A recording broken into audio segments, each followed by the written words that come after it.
Buenas noches para todos. ¿Me escuchan bien?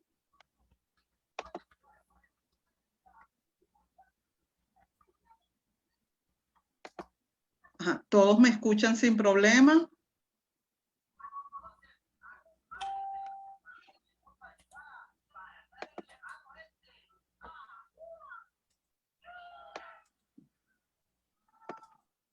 Ajá, buenas noches.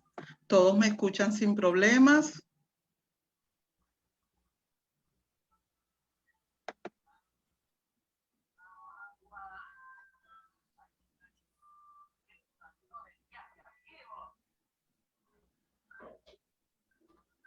Sí, bueno, vamos a dar entonces inicio a la actividad planificada para esta noche.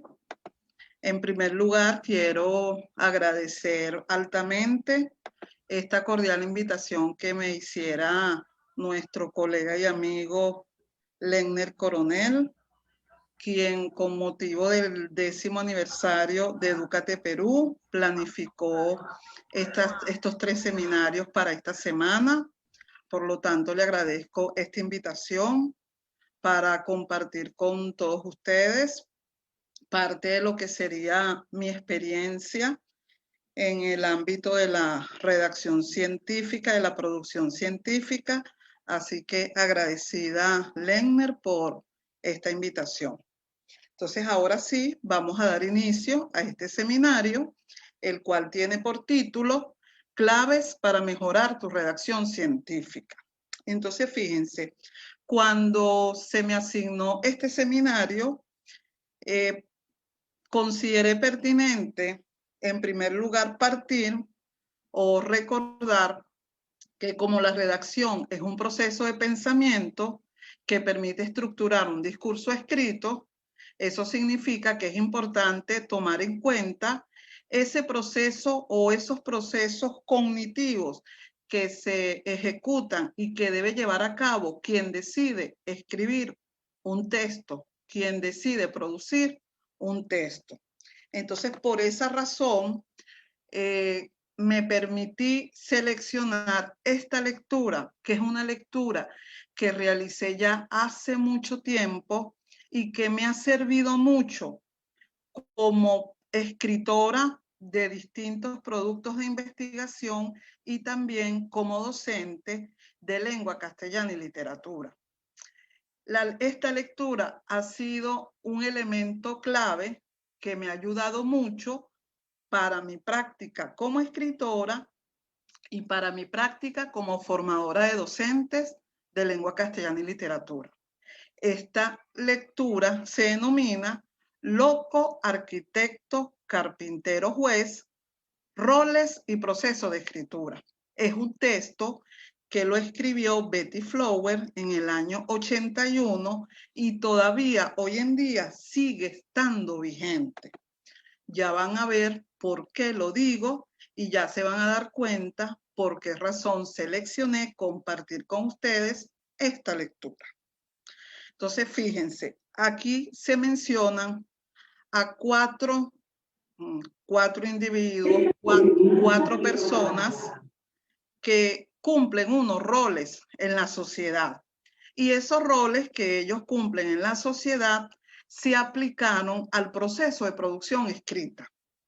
Vamos a ver por qué razón y sobre todo que tu individuo, tu escritor, eres quien va a cumplir con esos 4 roles. No de manera simultánea, no de forma secuencial, pero eres tú quien lo va a asumir. Ya vamos a ver en qué consiste cada uno de ellos. El primer rol es el rol del loco, o lo que sería la fase de lluvia de ideas. Ese rol de loco, ¿para qué sirve? Para que tu escritor, me ubico yo, Yarixa, cuando yo decido escribir un texto, ¿qué es lo primero que yo debo hacer? Anotar todo lo que me pasa por mi cabeza en cuanto al tema sobre el cual yo voy a escribir. Por ejemplo, el tema que hoy en día es de mi interés y tema que trabajé para mi tesis doctoral y del cual ya he generado algunos artículos científicos, lo primero que yo debo hacer al decidir escribir sobre la escucha es empezar a anotar todo lo que yo sé sobre la escucha, partiendo del punto específico que yo voy a desarrollar. Por ejemplo, yo voy a escribir sobre los momentos de la escucha. Entonces, ¿qué hace Yarixa? Empieza a anotar todo lo que ella recuerda, todo lo que ella ha leído acerca de los momentos de la escucha. Es algo así como lo que hace una persona que decimos que está loca. Esa persona habla, dice, a veces dice cosas incoherentes que no tienen sentido, como a veces su discurso tiene sentido, pero a lo mejor no se contextualiza. Entonces, por eso se dice que el primer rol que todo escritor debería hacer es el del loco. Anota, escribe todo lo que sepas del tema sobre el cual vas a producir. Entonces, ese es el primer rol que Yarixa aplica. Luego de que Yarixa escribe todo lo que recuerda sobre los momentos de la escucha, Yarixa pasa a cumplir el segundo rol. ¿Cuál es ese rol? El rol del arquitecto, o lo que sería la fase de delineado. ¿Qué hace Yarixa en este momento? Algo similar a lo que hace el arquitecto. Si ustedes observan la imagen que allá aparece, ¿de qué se dan cuenta? Que el arquitecto, él organiza, estructura lo que sería la edificación, la casa, el edificio, con todas sus bases, todos los entramados, todas las partes que la conforman. Algo así hace Yarixa después de que anotó todo lo que el loco le dijo que podía anotar. Entonces empieza Yarixa ¿qué? A organizar, a darle forma en párrafos, en lo que sería como inicio, como desarrollo y como cierro. Entonces Yarixa pasaría ¿qué? A cumplir ese rol del arquitecto. Entonces es organiza tu texto. Luego de que Yarixa cumple ese rol de arquitecto, que no necesariamente tiene que ser el mismo día. A lo mejor el día anterior Yarixa cumplió el rol del loco. Ella deja reposar esas ideas y al otro día, ¿qué hace? Asume el rol de arquitecto. Entonces, cuando estructura en el texto, lo organiza en lo que serían esas bases, esas columnas, ¿bien? En párrafos.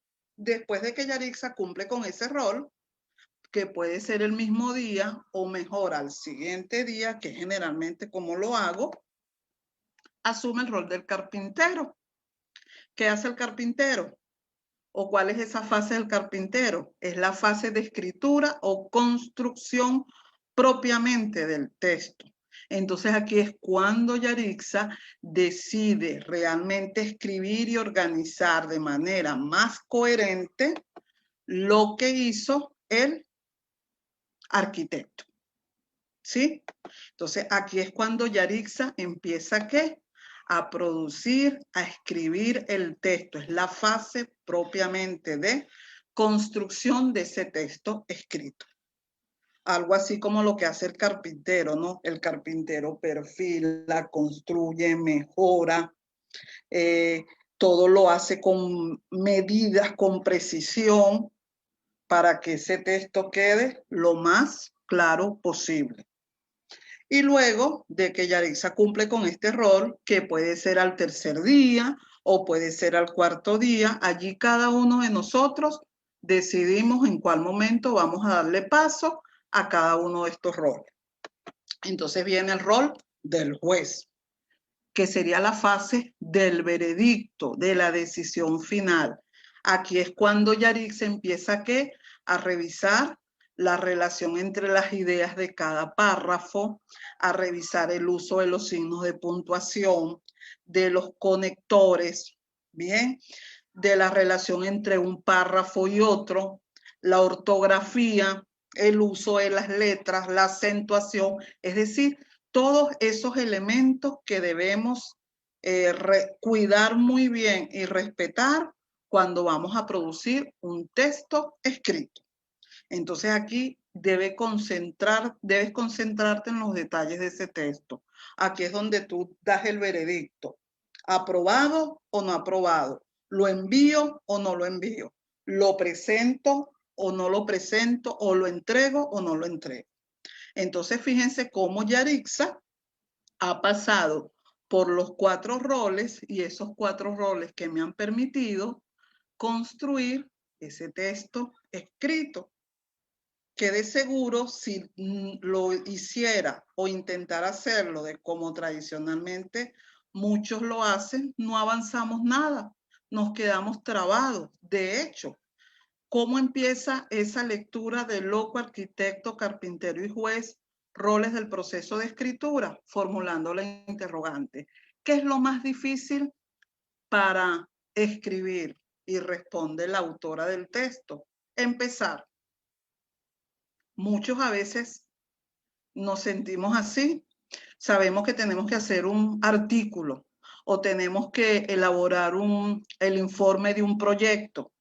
Y cómo empiezo, no sé de qué manera iniciar y cómo lo hago y no sé y me trabo. Bueno, ¿por qué?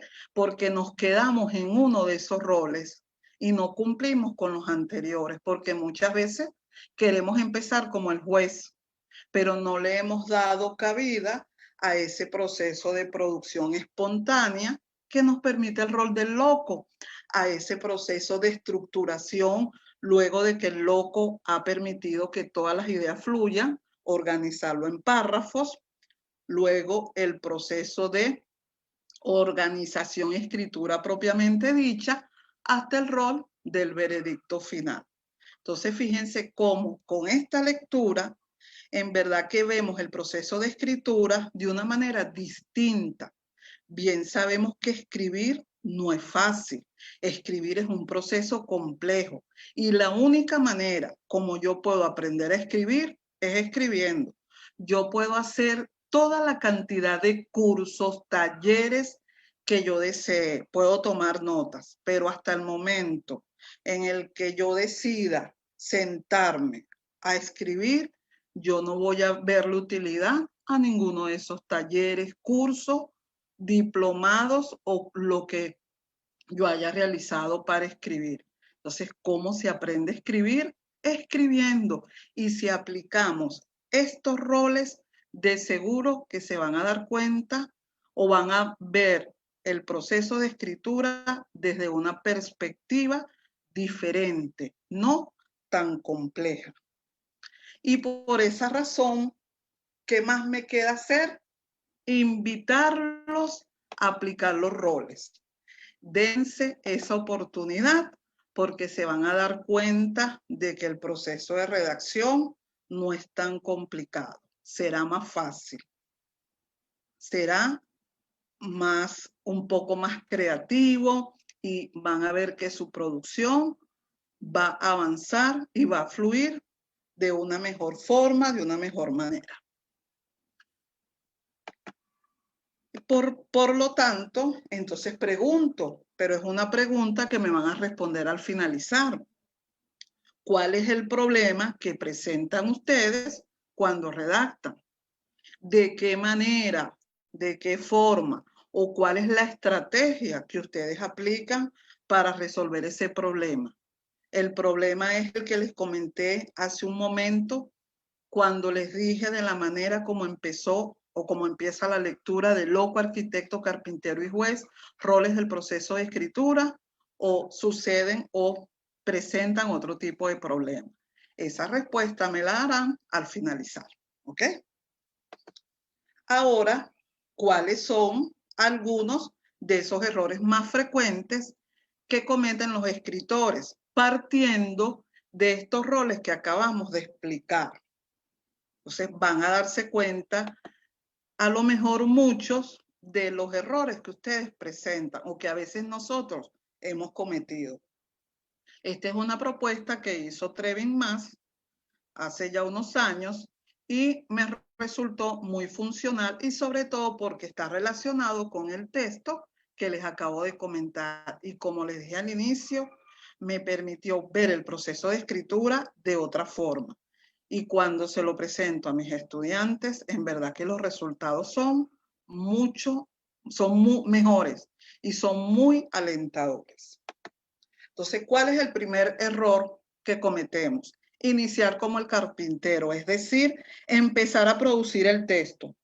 No dejamos que el loco fluya, no dejamos que el arquitecto organice y estructure lo que produjo el loco, entonces es ponernos a tratar de escribir. Entonces ahí es cuando nos bloqueamos, no sabemos de qué manera empezar, cómo iniciar, y de seguro esto es lo que le pasa, no, lo que nos ocurre a muchos de nosotros. Otro de los problemas, ¿cuál es? O errores, combinar dos roles a la vez. Es combinar el rol del loco con el rol del juez. Jamás se van a poner de acuerdo. Entonces resulta que el loco organiza una idea que no tiene signos de puntuación. Entonces viene el juez, no, pero esto le falta este punto y coma, le falta el punto y final, punto y seguido, aquí va mayúscula, aquí va minúscula, entonces no deja que avance, que no se avance en la producción de ese texto. Entonces hay que dejar fluir cada rol en el momento que a él le corresponde. Y de esa manera verán, como se los he confirmado desde el inicio, que ese proceso de producción escrita será mucho mejor. Y el tercer error más frecuente es obviar alguno de los roles. Es olvidarnos, por ejemplo, del rol del juez y enviamos el documento sin revisar ortografía, sin revisar uso de signos de puntuación, uso de las letras, la acentuación, uso de mayúsculas y minúsculas, sin verificar si utilizamos los conectores adecuados o no, si se aplica la coherencia, la cohesión. Entonces, allí no podemos dejar de aplicar ningún rol. Debemos procurar que se cumpla con cada uno de los roles, el del loco, el del arquitecto, el del carpintero y el del juez. Y como les dije, ¿quién es la persona que va a aplicar cada uno de esos roles? Uno mismo. ¿Estamos claros? Ahora, luego de haber compartido con ustedes esta lectura, que como les dije, me permitió ver de una manera distinta ese proceso tan complejo de producción escrita, que aun cuando yo soy profesora de lengua, aun cuando yo he escrito artículos, he escrito libros a nivel de educación superior, libros a nivel de educación primaria, manuales, guías, materiales, yo siempre digo que todos los días aprendo a escribir, porque todos los días cuando me voy a enfrentar a un texto nuevo, es un texto diferente, cumple funciones distintas, es para públicos diversos. Como les acabo de señalar, hace ya unos años yo elaboré un libro o una enciclopedia muy conocida aquí en Venezuela. En las enciclopedias recuerden que se agrupan todas las áreas del conocimiento en un solo tomo. En ese entonces eran impresas. Y a mí me correspondió compartir la experiencia con otra colega, la doctora Marlene Arteaga Quintero, y se nos asignó elaborar de la enciclopedia Lengua y Literatura, desde primer grado hasta sexto grado. En verdad que esa fue una experiencia espectacular, que al principio costó mucho. ¿Por qué costó mucho? Porque debíamos adecuarnos al público al que iba dirigido, que no solo era el maestro, sino los niños, porque los niños iban a revisar esas enciclopedias. Entonces teníamos que ubicarnos en las edades de los niños, considerar cada una de sus características, tanto cognitivas del lenguaje, psicomotoras, socioemocionales, es decir, todo eso debimos considerarlo para poder escribir y acercarnos a la edad del niño. De hecho, hicimos una especie de práctica cuando construíamos un contenido, buscábamos los niños de nuestros conocidos que estuvieran en edades similares al grado y le compartíamos el material y ellos de alguna manera servían de validadores. Entonces, fíjense que cuando escribimos o cuando escribí ese material, en verdad que fue una experiencia que es incomparable con cualquier otro texto que yo haya escrito hasta este momento. Y en verdad fue muy gratificante y como les dije, todos los días aprendo a escribir, así sea responder un correo, porque pienso bien, organizo, reviso, me ubico en el lector, si va a entender lo que le quiero transmitir. Entonces, todo eso también forma parte de ¿qué? Del proceso recursivo de la escritura. Hay que revisar, hay que leer, leer y releer. ¿Para qué? Para poder lograr la comprensión de quién o a quiénes está dirigido ese texto escrito. Entonces, esto es fundamental, como lo vamos a ver en este momento que quiero compartir con ustedes. 10 claves para mejorar tu redacción escrita, partiendo, por supuesto, de lo que acabo de compartirles con respecto a los roles. Y, por supuesto, estas 10 claves probablemente exista coincidencia con otras personas que ya han escrito o han hablado acerca del tema. Y, por supuesto, esto evidencia lo que ha sido mi experiencia como escritora. Entonces, esto parte de ¿qué? De lo que yo he hecho, cómo lo he hecho, y es lo que quiero compartir con ustedes. Entonces, veamos cuáles son esas 10 claves. En primer lugar, o la primera clave, ¿qué es lo que debemos hacer primero? Cumplir con los aspectos básicos de la redacción científica. ¿Cuáles son? La precisión, la claridad y la brevedad. ¿En qué consiste la precisión? Esto es importante y fundamental que lo tengamos presente. Aun cuando parece evidente, no está de más escribirlo y recordarlo. Cuando hablamos de precisión, ¿a qué nos referimos? A que debemos usar la palabra adecuada que exprese lo que exactamente se quiere decir. Debemos evitar términos vagos, imprecisos, como mucho, grande, superior, prolongado. También evitar elementos rebuscados. Debemos tratar de utilizar palabras naturales, palabras que puedan ser captadas y comprendidas por el público al cual va a ser dirigido el texto. No usemos términos rimbombantes para decir que mi léxico es mayor o mejor que el del otro. No, vamos a utilizar palabras sencillas, naturales. Vamos a evitar también extranjerismos innecesarios, porque nuestra lengua, el español, que es una de las lenguas más habladas en el mundo y que es la que con la que nosotros nacimos o la que nosotros aprendimos gracias a la facultad del lenguaje, debemos valorarla. Y una manera de valorarla es usándola como corresponde. Vamos a evitar esos extranjerismos y más aún cuando ellos tienen términos en español que pueden sustituir a esos extranjerismos. Entonces vamos a valorar nuestra lengua y de esta manera lo podemos hacer. Otro de los puntos importantes para cumplir con esta primera clave, la claridad. ¿Vamos a qué? Vamos a expresar las ideas con una redacción que sea clara y directa, en voz activa, donde predomina el sujeto que realiza la acción. Fíjense que hasta el siglo XX, ¿cuál era el tipo de voz que predominaba? La voz pasiva. Esa voz pasiva que hacía énfasis en el objeto y no en el sujeto. ¿Por qué? Porque lo que imperaba era el enfoque en el que el objeto era más importante que el sujeto. Imperaba lo objetivo, pero bien sabemos que ya en este nuevo siglo ya se le ha dado cabida a otros enfoques, a otras perspectivas, y el sujeto toma ahora su papel de importancia. Y de allí que debe predominar la voz activa, lo cual no significa que si en algún momento sea necesario que predomine el objeto, entonces usemos la voz pasiva. Y por supuesto que tenga un orden lógico, que cada palabra esté ubicada en el lugar que le corresponde, para que tenga sentido, para que ese sentido me permita comprender o permita que el lector al que va dirigido el texto comprenda lo que yo allí quise plasmar.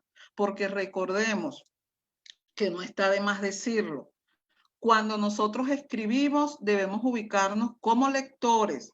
Debemos recordar que nuestro lector no está al lado, como si está la persona cuando hablamos, que si en algún momento esa persona no tiene claro lo que nosotros queremos compartir, hay la oportunidad de decírselo de otra manera, pero cuando escribimos no sucede de esa forma.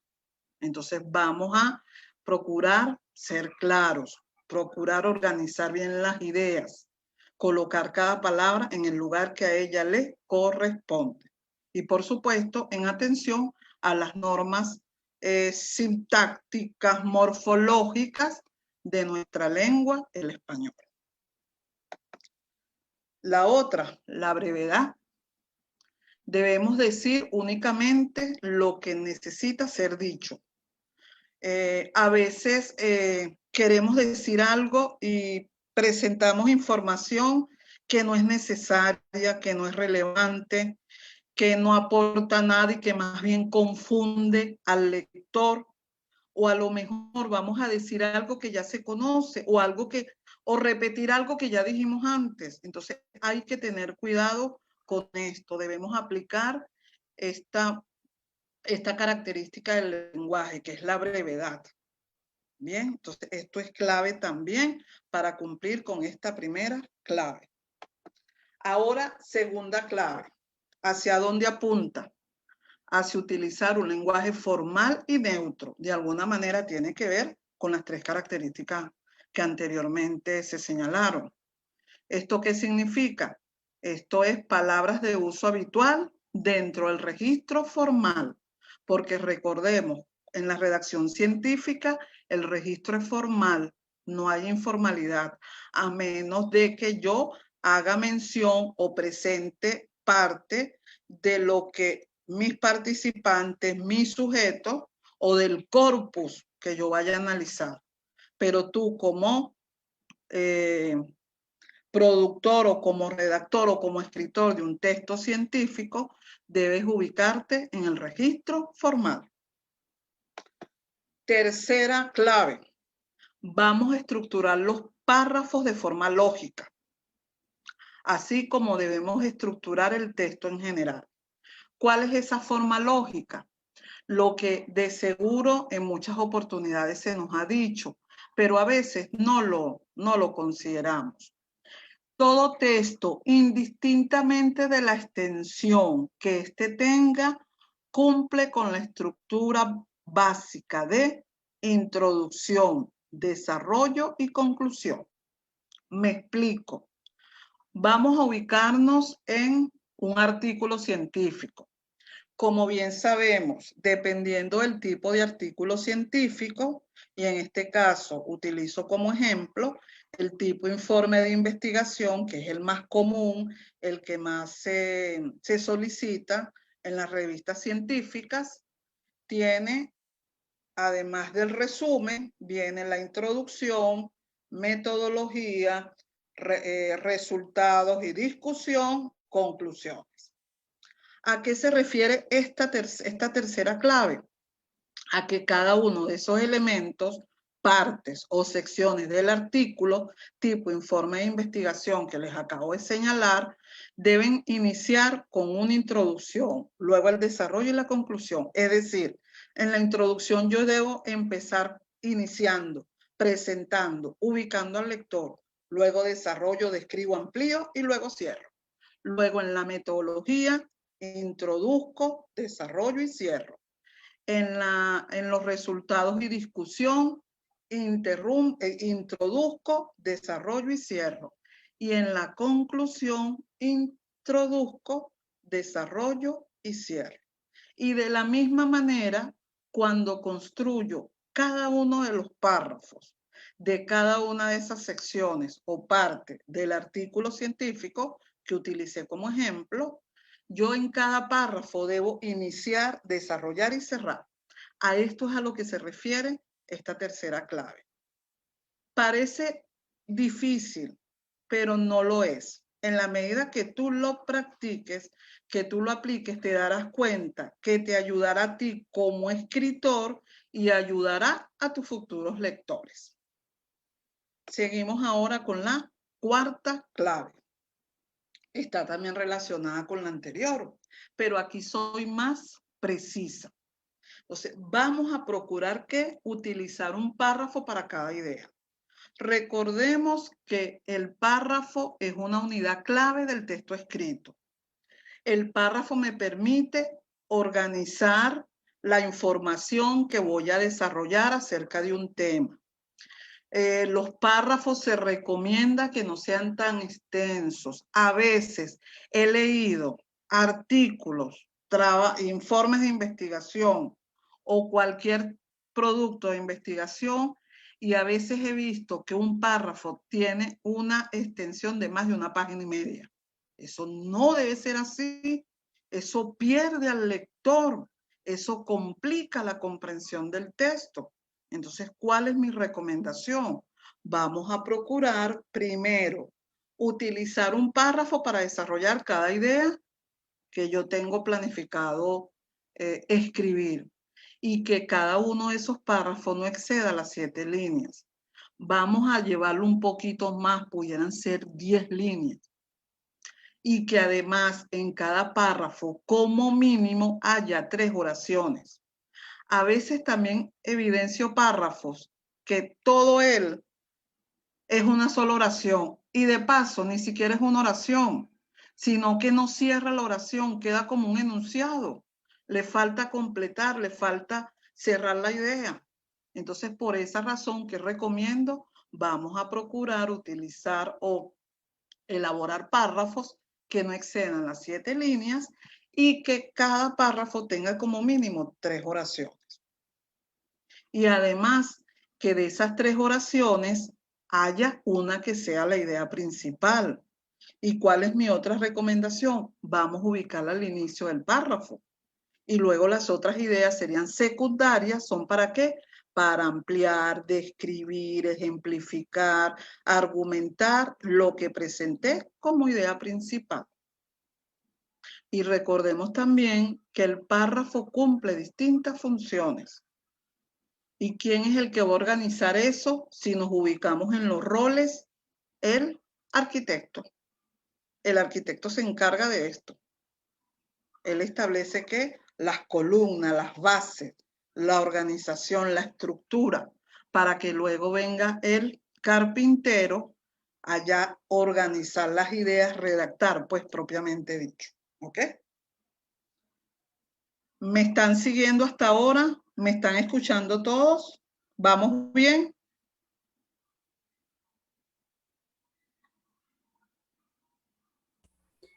Ajá, espero que todos, que vayamos bien. Wow, están escribiendo y todavía no he podido. Ajá, vamos a ver, leer aquí un poco. Ok, disculpen un momentito. Ajá, saludos, saludos. Ok, perfecto. Ay, por allí me estaban diciendo que no se veía nada. Ahora sí se ve, Liliana. Ok, por lo visto, al parecer era solo con Iris. Ok. Ok, perfecto, perfecto. Continúo entonces. Ajá, vamos ahora con la quinta clave.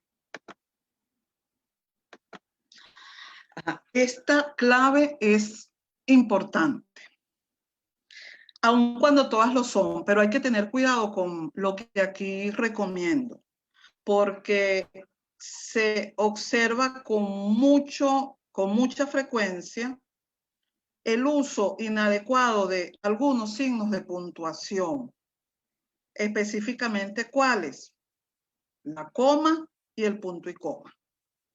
Entonces, fíjense, recordemos que el material o el único material que nos puede orientar y ayudar a utilizar la ortografía o a utilizar de forma correcta la ortografía de nuestra lengua es el Manual de Ortografía que fue publicado en el año 2010 por la Real Academia Española en acuerdo con todas las academias de la lengua que utilizan el español como lengua materna o como lengua oficial, mejor dicho.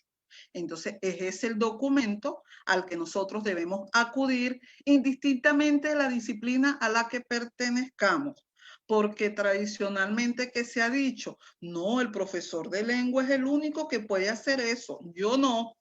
Pero resulta que todos escribimos. Y más si somos investigadores, escribimos y debemos entonces asumir las normas de nuestra lengua. Entonces debemos, ¿qué? Tenerlas presentes y respetarlas. ¿Cuál es la recomendación que yo siempre le hago a mis estudiantes? En verdad que la tecnología nos ayuda mucho. Como la mayoría de nosotros utilizamos teléfonos inteligentes, existe la aplicación del diccionario de la lengua española. No tiene mucho peso y en verdad que nos ayuda más que pesar. Entonces, descarguen la aplicación desde Google Play, si es Android, o desde la aplicación que utiliza Apple, pero es bien sencilla y fácil de descargar y siempre la van a tener en su bolsillo. Cuando tengan alguna duda, acuden a la aplicación, que de seguro, si lo hacen ahorita, se van a acordar de esta recomendación que les estoy señalando. Entonces, como les decía, hay que cuidar el uso de todos los signos de puntuación y en particular de estos dos, la coma y el punto y coma. ¿Por qué la coma? Porque a veces usamos la coma para separar sujeto de predicado y eso no es correcto. Entonces, hay que tener cuidado con eso. Y por otra parte, a veces también se ha extendido el uso del punto y coma como si fuese el punto y seguido como si fuese una coma. Se ha utilizado como un comodín y eso no debe ser así. Cada uno de los signos de puntuación tiene unos usos específicos y allí les dejo el enlace donde pueden revisar con mayor precisión cuáles son los usos que tiene el punto y coma. Y específicamente son 4, bien precisos y puntuales. Entonces, ahí está la invitación para que lo revisen y se den cuenta. ¿Cuál es la mejor manera de aprender a usar los signos de puntuación? Escribiendo, no hay otra. De nada vale que memorices, de nada vale que te aprendas ello, tienes que escribir, no hay otra forma. Me están pidiendo compartir el link, permítanme ver si lo puedo hacer. No, lo hago cuando termine la presentación, ¿sí? Me lo recuerdan, por favor. Entonces, ojo con esto, ¿sí? Ahora continuamos con la sexta clave. Esta clave también es importante, es determinante para que esa redacción del texto científico sea la esperada. ¿A qué se refiere? A cumplir con las propiedades del texto. ¿Cuáles son esas propiedades? La adecuación, la coherencia y la cohesión. Veamos hacia dónde apunta cada una de ellas, que de seguro ustedes a lo mejor lo conocen, pero no está de más recordarlo. En primer lugar, la adecuación. ¿A qué se refiere la propiedad de adecuación de un texto? Ojo, no solo tiene que ver con el texto escrito, también con el texto oral. ¿Bien? Entonces, la adecuación significa, como su nombre lo dice, adecuado a la situación comunicativa. ¿Eso qué significa? ¿Eso a qué se refiere? Si nos ubicamos en un texto escrito. Que el texto sea presentado con una tipografía específica, con una disposición determinada.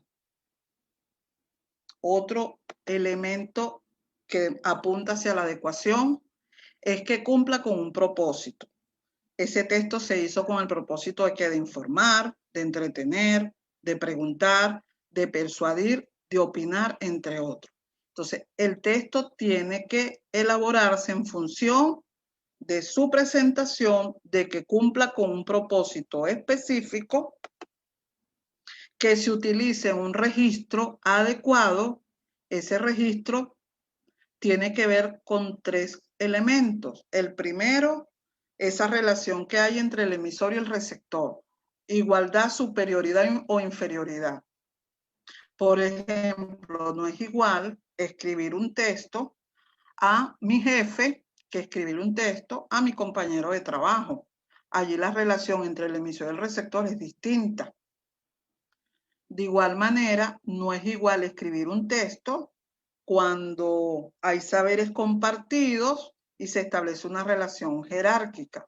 No es igual escribir madre a hijo que hacerlo vendedor a cliente. Y de la misma manera, tampoco es igual de acuerdo con si hay una cercanía o lejanía con la persona. Entonces hay que asumir un registro en función de qué, de estos elementos que acabamos de resaltar. Otro punto importante para que el texto esté adecuado a la situación comunicativa es el género y tipología textual. Si yo estoy haciendo un texto científico y ese texto científico es un artículo científico, entonces allí predomina como tipología textual o como orden discursivo la exposición y la argumentación se complementan. Son los órdenes discursivos o son las tipologías textuales usadas en ese tipo de texto. Y de igual forma, o para finalizar, el otro elemento clave de la adecuación es el tema. Es decir, que el tema que se está presentando sea coherente con lo que se dijo que se iba a presentar. Entonces, todos estos son los elementos que hay que tener en cuenta, que hay que tomar en consideración cuando realizamos o redactamos un texto científico. Otra de las propiedades es la coherencia. ¿A qué se refiere la coherencia? A que existe una relación lógica entre todas las ideas que conforman el texto. Es decir, si mi texto es sobre momentos de la escucha, como se los coloqué de ejemplo al inicio, en cada uno de los párrafos, desde el inicio hasta el final, ese es el tema que debe plantearse. Ese es el tema que debe prevalecer desde el principio hasta el final. Allí no vale incluir otra información que no tenga que ver con ello, porque entonces no hace que el texto sea coherente. Sea coherente en cuanto a la relación entre todas las ideas, toda la información que se está presentando en dicho texto. Otra y la última propiedad del texto es la cohesión. ¿A qué se refiere la cohesión? A esa conexión entre todas las partes del texto. De hecho, la cohesión me permite que se lleve o que se produzca la coherencia. Si no hay cohesión, no hay coherencia. Entonces, ¿a qué se refiere esa cohesión? A esa conexión, esa transición entre una oración a otra y de un párrafo a otro. Es decir, yo tengo mi primer párrafo que tiene 5 oraciones. La primera oración es la oración principal, en donde me habla de la escucha como habilidad comunicativa y funcional del lenguaje humano. En la segunda, tercera, cuarta y quinta oración de ese párrafo, que serían las secundarias, ¿qué hago yo como escritor? Ampliar y especificar lo que dije en la idea principal. Entonces, todas esas ideas deben estar relacionadas. ¿De qué manera? Utilizando conectores, utilizando los signos de puntuación adecuados que me permitan que se entienda lo que yo allí estoy presentando. Entonces, ¿de qué manera yo puedo lograr la cohesión? A través de recursos como la repetición, la elipsis, la sustitución o el empleo de conectores discursivos o argumentativos. Entonces, todos ellos son los elementos que me permiten que la cohesión como propiedad esté presente en ese texto científico que estoy elaborando. Entonces, en resumidas, debemos procurar cumplir con las 3 propiedades del texto, en este caso escrito. ¿Cuáles son? Adecuación, coherencia y cohesión. Ahora veamos la séptima clave. Esta séptima clave, de seguro muchos de ustedes la habrán escuchado y no está de más recordarla. Esta séptima clave, ¿a qué se refiere? A la forma en la que debemos o recomendamos que se construyan las oraciones que van a formar parte de ese texto científico. Es decir, vamos a organizar las oraciones en el orden sintáctico habitual. ¿Cuál es ese orden? Sujeto más verbo más complemento. Esa es la forma que se recomienda, lo cual no significa que podamos variar un poco, porque también recuerden que a veces la ubicación de los elementos de una oración va a depender de lo que yo quiera enfatizar. ¿Ok? Y por supuesto, como ya lo dije hace un momento, vamos a ubicar las oraciones principales al inicio de cada párrafo. Cuando nosotros somos escritores y somos escritores inexpertos, esta es una recomendación que siempre se hace, porque eso facilita mucho la producción. Y recuerden, vamos a ubicarnos en los roles del proceso de la escritura. Vamos a darle paso a cada uno de esos roles. Vamos a permitir que cada uno de esos roles cumpla con su propósito. Y al final nos vamos a dar cuenta de que el resultado va a ser mucho mejor. Octava clave. Vamos a emplear los tiempos verbales contextualizándolos según cada parte de la investigación. Entonces, el resumen, si nos ubicamos en un artículo científico o si nos ubicamos en el informe de investigación que debo entregar producto de mi tesis doctoral o producto de mi maestría en lingüística o de mi doctorado en pedagogía del discurso. ¿Ok? Entonces, el resumen, ¿cuál es el tiempo que allí debe prevalecer? El presente. En el caso de la introducción, el presente. En el caso de la metodología, el pasado, porque ya se llevó a cabo. En cambio, en el resumen y en la introducción es presente porque todavía está activa esa información. Los resultados de igual forma en el pasado y las conclusiones en el presente. Entonces, fíjense que esto es importante también considerarlo como una de las claves de la redacción científica. Como novena clave tenemos algo que es básico. Cumplir con las normas gramaticales y ortográficas del español. Esto es esencial. Nosotros somos profesionales, somos investigadores, estamos realizando un informe con tiempo, le estamos dedicando tiempo. Debemos buscar si tenemos duda en cuanto a alguna norma ortográfica, en cuanto a un aspecto gramatical, buscamos, indagamos para resolver. No podemos permitirnos ningún tipo de error, porque eso nos etiqueta y nos etiqueta por mucho tiempo. Entonces, eso hay que tenerlo presente. Y finalmente, nuestra décima clave, lo cual no significa que estas son las únicas, porque de seguro pueden existir más, pero como les dije al inicio, partí de la experiencia y de esa comparación que hice entre los distintos materiales que uno siempre utiliza o busca para respaldar este tipo de información, ¿no? Entonces, la décima, ¿cuál es?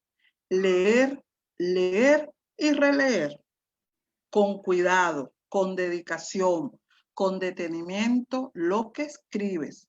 Debemos, aquí es donde está presente el rol del juez, ya que la revisión es uno de los procesos más importantes de la redacción. En la revisión yo me doy cuenta de algo que se me escapó, de algo que me faltó o de alguna equivocación que pude tener. Y a veces esa revisión hay quienes tienen la oportunidad o la posibilidad de compartirlo con un colega. El colega te revisa y te hace observaciones. Eso bienvenido es. Sin embargo, tú como escritor debes también revisar, porque la escritura es un proceso recursivo de revisión constante. Es un proceso que se pudiera decir que no acaba, pero hay un momento en el cual debo decir, listo, debo entregar. De hecho, después de que uno entrega y revisa, se da cuenta que algo debió hacerlo de manera distinta o que algo debió mejorarlo. Entonces, por eso hay que leer, leer y releer. Esto es clave, esto es esencial. Y de esta manera culmino con las 10 claves que les propuse para lograr una redacción científica eficaz. Y finalmente quiero compartir este pensamiento de Oscar Wilde, dramaturgo y novelista, quien nos dice, no existen más que 2 reglas para escribir, tener algo que decir y decirlo. Gracias por su atención. Y ahora sí, se abre el espacio para sus comentarios, preguntas o inquietudes. Los escucho. Permítanme activar el video. Espero que no haya un conflicto y se vaya a apagar la pantalla. Vamos a activarlo a ver para observarlos. Ajá, aquí estoy. Buenas noches nuevamente. Buenas noches con todos. El que desea participar puede levantar la mano para que se pueda activar los audios. Ajá.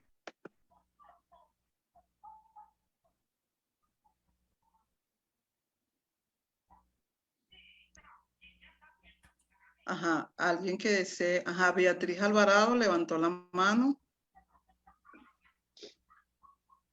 Ajá, te escuchamos, Beatriz.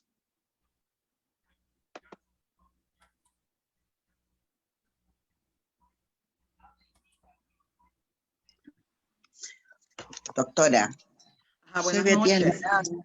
Buenas noches, soy Beatriz Alvarado de Temuco, Chile. ¿Qué tal? ¿Cómo Estoy estás? muy contenta de haber participado en este seminario, de conocerle y escuchar este tema. Soy doctoranda de la Universidad de Valladolid y estoy justamente construyendo ponencias que son prerequisitos y artículos científicos que son requisitos en el programa de doctorado, y las claves que usted nos ha dado han sido justas y precisas. Quiero agradecer esta oportunidad, que para muchos es gratuito y también tenemos la opción de tener un certificado. Muchas gracias y bendiciones para usted. Gracias, Beatriz, por tu comentario. Gracias. Ajá, hay 2 participantes más que levantaron la mano. Ajá, ¿quiénes son? Iris Liliana. Te escuchamos, Iris. Sí, doctora, buenas noches. Un gusto Hola, Iris, con gracias. usted poder ser su estudiante. Saludos desde Región Piura, Perú. Muchas gracias, doctora. Sí, tengo una consulta. En cuanto a la redacción de la discusión de los resultados, se tiene que tener en cuenta, por ejemplo, el modo gramatical o de repente también la estructura de los párrafos o alguna otra indicación ahí, dado que en este fragmento de la investigación pues es donde combinamos, ¿no? Digamos, investigaciones que hemos encontrado con los resultados que tenemos y también nuestra opinión personal que se pone de acuerdo a la investigación que se realiza, ¿no? Eso, y bueno, nuevamente, doctora, un gusto saludarle y muy precisa y dinámica siempre. Gracias, Iris. Ajá, fíjate, Iris, por supuesto que todo lo que les compartí esta noche implica cualquier sección, parte, apartado, capítulo de un producto de investigación. Entonces, estas son recomendaciones, sobre todo cuando estamos en ese proceso de aprendizaje, que somos escritores inexpertos. Entonces, vamos a procurar cumplir con la extensión, sobre todo de los párrafos. Recuerden que los párrafos pueden cumplir distintas funciones. Eres tú el escritor quien le asigna la función y eres tú quien organiza las ideas en función de lo que tú quieras presentar. Entonces, precisamente en el caso de la sección discusión, allí por supuesto que es válido considerar la propuesta de extensión 7 líneas o máximo 10 líneas, pero procurar no extender esa cantidad de líneas y como mínimo que haya 3 oraciones. Pudieran ser más, pero eso va a depender de qué, de la información que tú decidiste plasmar en ese párrafo, dependiendo si allí es donde tú vas a presentar los insumos de los resultados para contrastarlo con lo que dijeron 2 o 3 teóricos o que se consideran uno de los antecedentes que tú utilizaste en tu investigación. Entonces, por supuesto que eres tú quien lo va a organizar y siempre procuras respetar lo que les recomendé, para que no construyan párrafos tan extensos que en vez de ayudar a la comprensión, lo que hacen es confundir a ustedes mismos como escritores y, por supuesto, a los futuros lectores. ¿Cuál es la mejor manera de aprender esto? Escribiendo, Iris. Hay que enfrentarse. Vamos a poner en práctica los roles. Si ustedes asumen estos roles y lo hacen en función de las recomendaciones, ya verán que los resultados van a ser fructíferos. De hecho, ¿qué acostumbro a hacer yo y que me ha resultado muchísimo? A veces en un fin de semana, cuando yo escribo media página o una página, todo un fin de semana, desde la mañana hasta la noche. ¿Por qué? Porque la producción de esa página implica la revisión de 30 materiales, 6 materiales, 10 materiales, y yo lo que allí procuro es que organizarme. Entonces escribo el fin de semana, a lo mejor el sábado, media página. El domingo vuelvo a revisar lo que escribí el sábado y lo grabo con otro número. Por ejemplo, escribo artículo, momento de la escucha 1.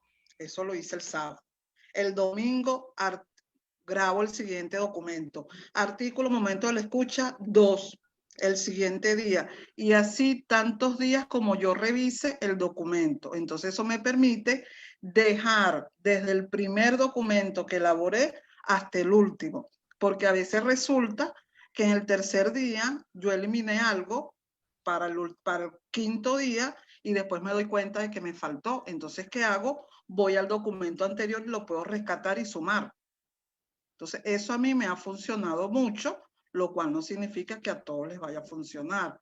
Pero la escritura es un proceso recursivo. Hay que revisar, releer, volver. Y la mejor manera, o mejor dicho, la única forma de aprender a escribir es escribiendo. No hay otra. No hay otra.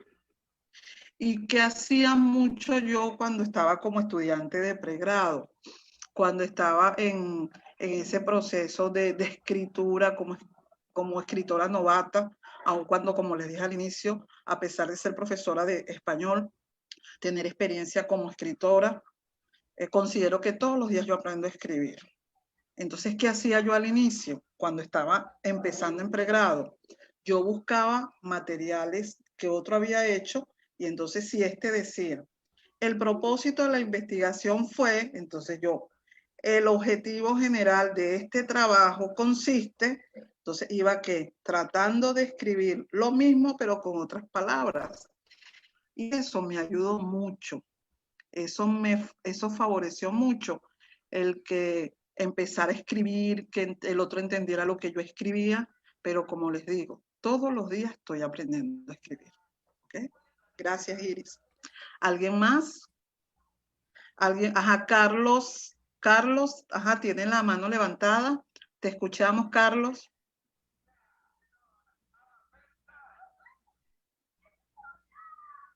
Carlos, te escuchamos.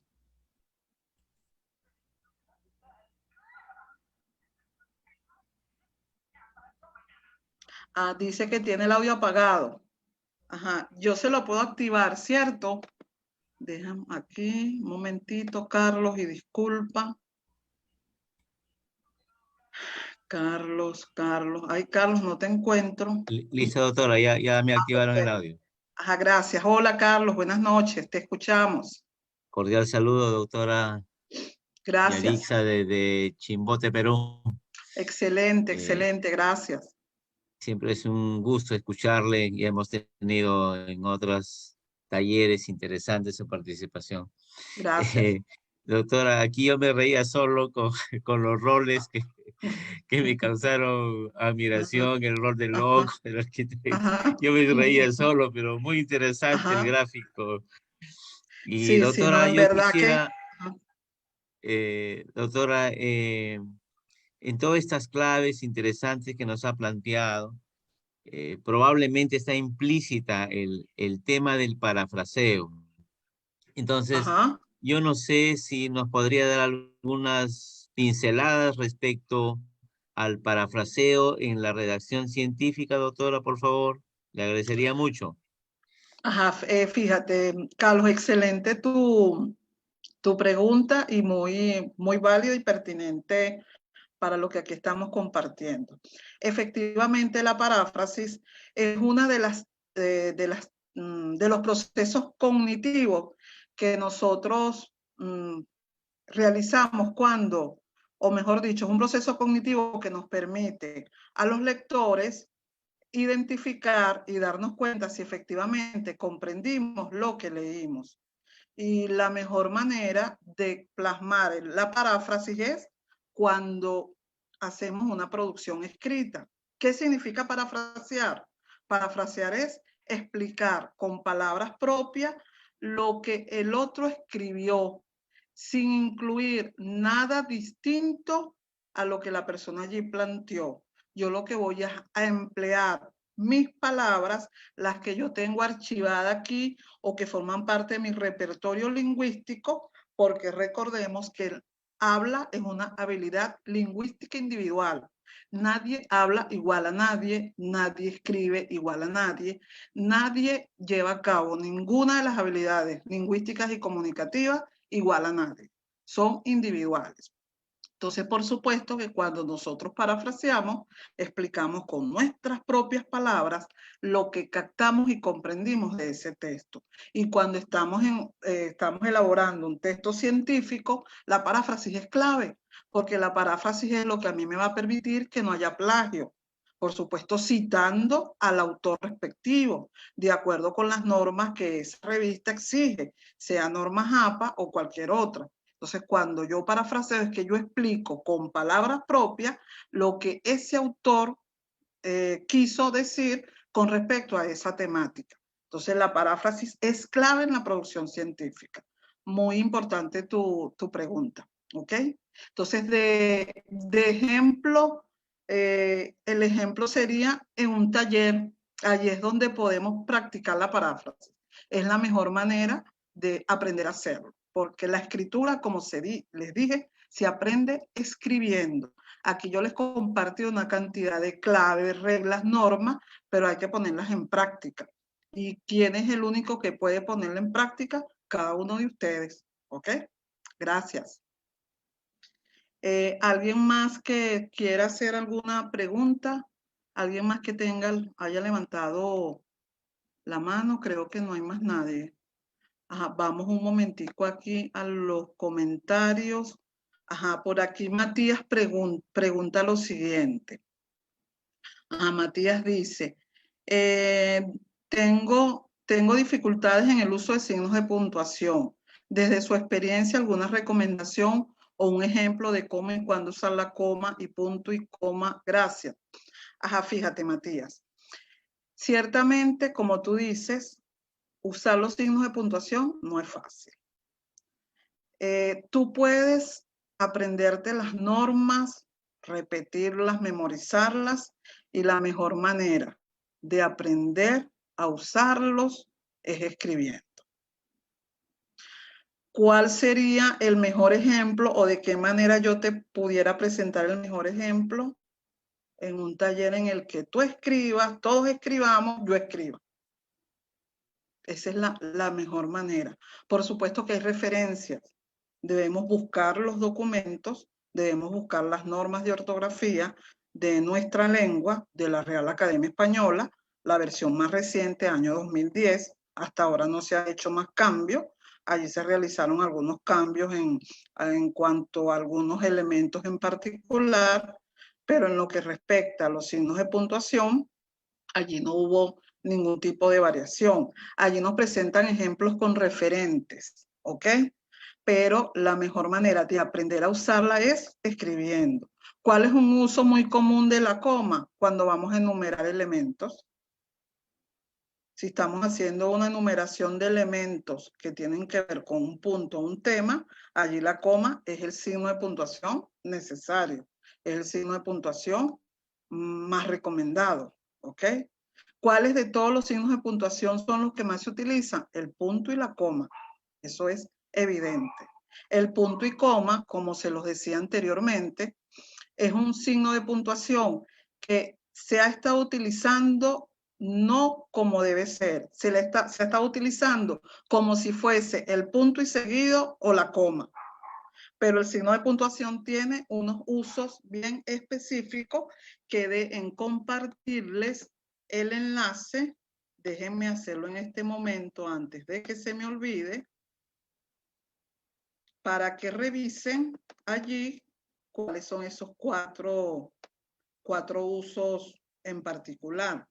Pero la mejor manera de aprender a usar los signos de puntuación, la mejor manera de aprender a escribir es, como les he dicho, escribiendo. No hay otra forma. Y la mejor manera de ilustrárselo es practicarlo en un taller con ejemplos. Ejemplos que no de yo, ejemplos que partan de ustedes. Porque así es como ustedes aprenden a usarlos. ¿Ok? Ahora no encuentro la lámina donde, aquí está, la quinta clave. Entonces déjenme copiar para compartir. ¿Ustedes están en el grupo de WhatsApp? Ah, Lenner, la mayoría está en el grupo de WhatsApp. Sí, doctor, todos están, no que están destruidos, están destruidos. Lo que pasa es que son alumnos ya que vienen participando desde el 2020. Ah, ok. Acabo de compartir el enlace. Bueno, les puedo compartir a través del grupo de WhatsApp Claro. Los enlaces que considero son claves para lo que tiene que ver con el uso de los signos de puntuación, con todo lo relacionado con la ortografía. ¿Ok? Ajá, veamos aquí si hay alguna otra pregunta. Ya está programado. Ah, mire, un taller, están pidiendo un taller de paráfrasis, excelente.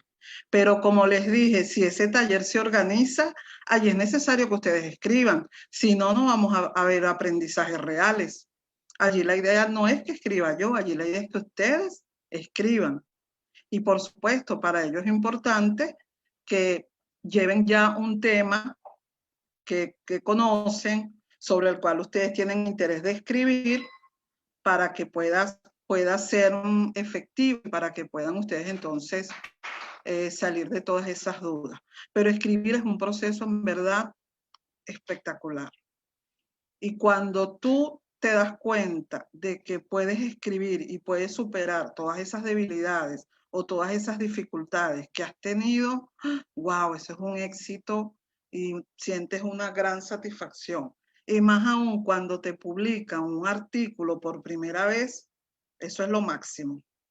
Y espero, aspiro y suspiro que ustedes muy pronto logren eso.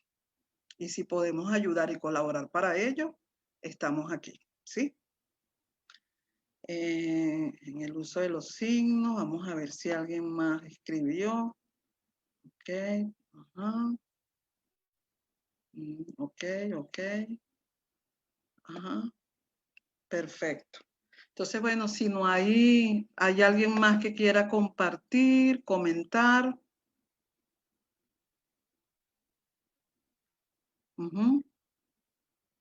Aquí vamos a ver, escribieron. A la orden, Matías. Perfecto.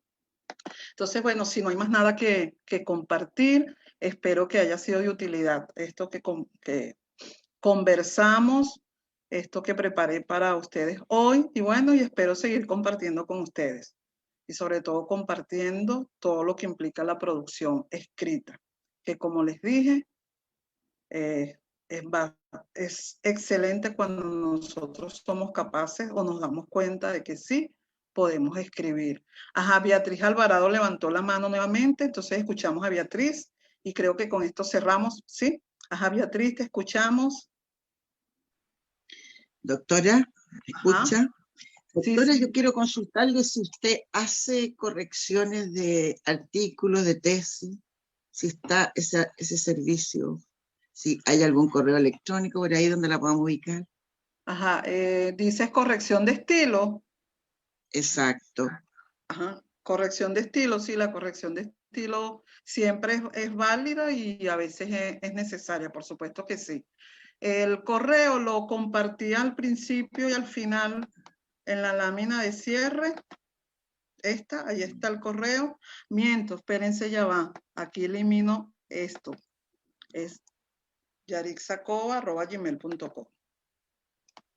Ese es mi correo personal.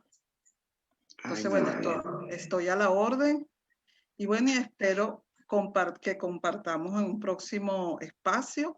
Por lo visto está allí pendiente el de paráfrasis. Entonces, si lo organizamos, lo preparo para entonces allí todos aprender a parafrasear y sobre todo cuando estamos elaborando artículos científicos, cuando estamos elaborando nuestro informe de investigación. ¿Ok? Entonces, bueno, gracias a todos por su participación. Esperamos seguir en comunicación y que tengan buenas noches. Y nuevamente agradezco a nuestro amigo Lenner Coronel por su invitación y que sigan cumpliendo muchos, muchos años más, sobre todo apoyando a los investigadores de toda Latinoamérica. Gracias, estimado Lenner. Gracias, estimados participantes. Buenas noches para todos.